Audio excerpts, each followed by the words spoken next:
Ken Caminiti is remembered by former baseball players and executives as a good teammate and an intense competitor. He's remembered by people who knew him as a man who was generous with his heart, his time, and his money. One former teammate even said that the reason he blew the lid on baseball's dirty steroid secret was to get rid of other demons. So why did he fade out of baseball's public eye after 2002?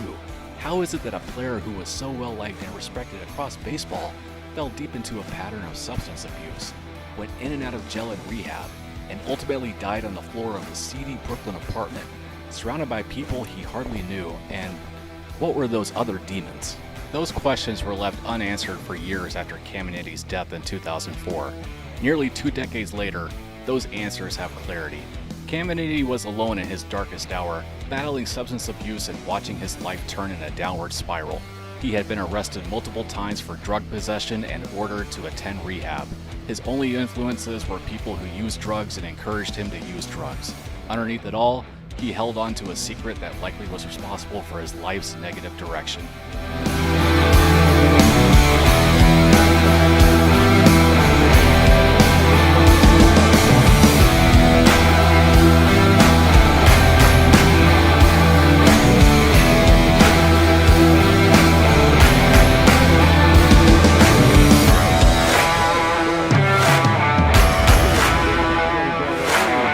When you look back at sluggers from the steroid era, does the name Ken Caminiti cross your mind? When you hear or see his name, do you think back to when he won National League MVP in 1996, or when he died prematurely in 2004? Do you remember him at all? Ken Caminiti played third base throughout his career, first with the Houston Astros and later with the San Diego Padres. He made his major league debut with the Astros in 1987, playing alongside memorable players from that era like Steve Finley and Craig Biggio. In 1994, Caminiti and Finley were sent to the Padres in an 11-player mega trade. The Astros received Derek Bell, Doug Brocail, Ricky Gutierrez, Pedro Martinez, no, not that one, Phil Plantier, and Craig Shipley in exchange for Caminiti, Finley, Andahar Cedeno, Roberto Pettigene, and Brian Williams. The trade was announced on December 28, 1994.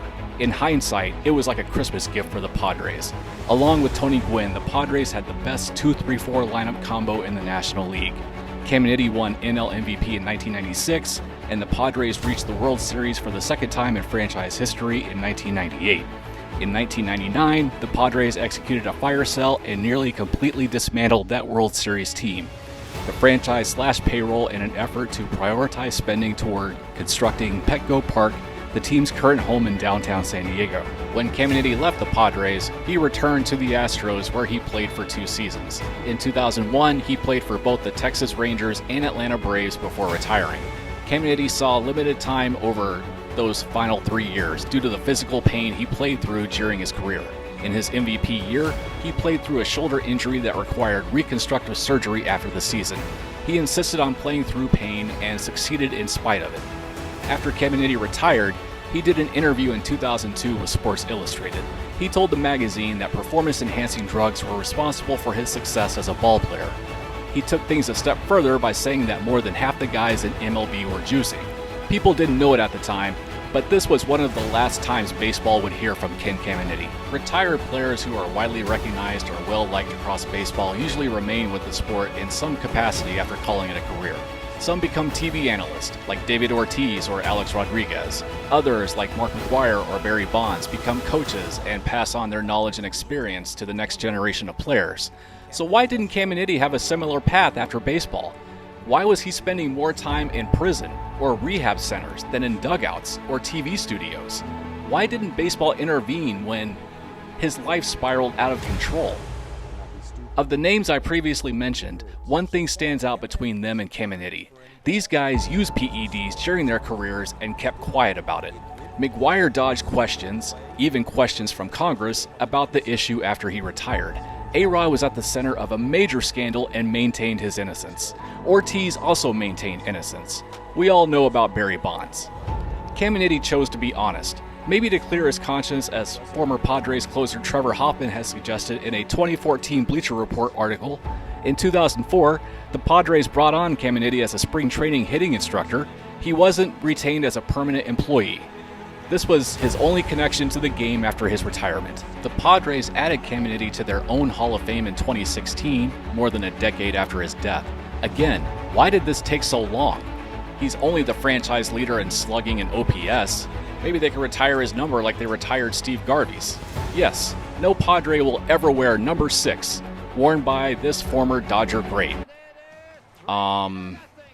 Really, Padres? You could at least retire number 17 for Nate Colbert. Caminiti died on October 10, 2004. The final details of his life are murky.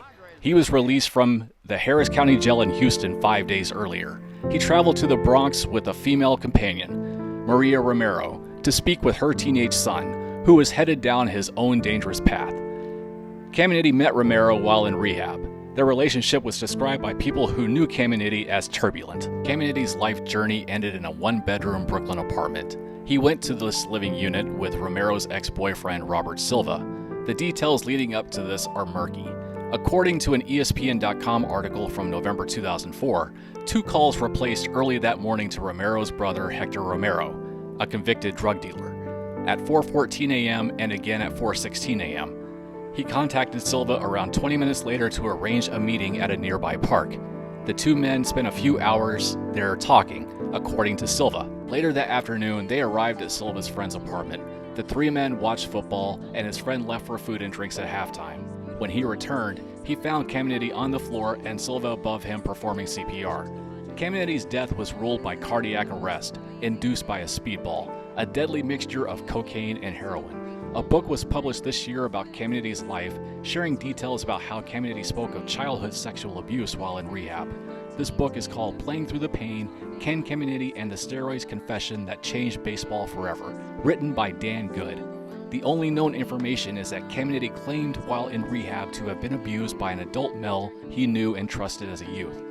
Have you ever seen a professional male athlete in person? They look like gods walking among men. Caminiti was no different. Could hiding this painful secret while playing the part of a god walking among men have been responsible for his substance abuse and failed attempts to control it? Caminiti's death is a tragic tale of the destructive effects that can result from unaddressed childhood trauma. Caminiti was described as quiet and sensitive, yet longed to fit in with his teammates. He never shared his suffering with his teammates, only with other patients at rehab facilities. This could have been responsible for him seeking external factors as coping mechanisms. Other professional athletes have met similar fates brought on by similar circumstances. It's an issue that affects more men than just pro athletes. If you're struggling with substance abuse or mental health, I encourage you to seek help. If you know someone who is struggling, I urge you to encourage them to seek help. Substance abuse is an ugly demon, and too many good people have succumbed to it. It's just something that, I know he's up there just like so grateful for all of this. So.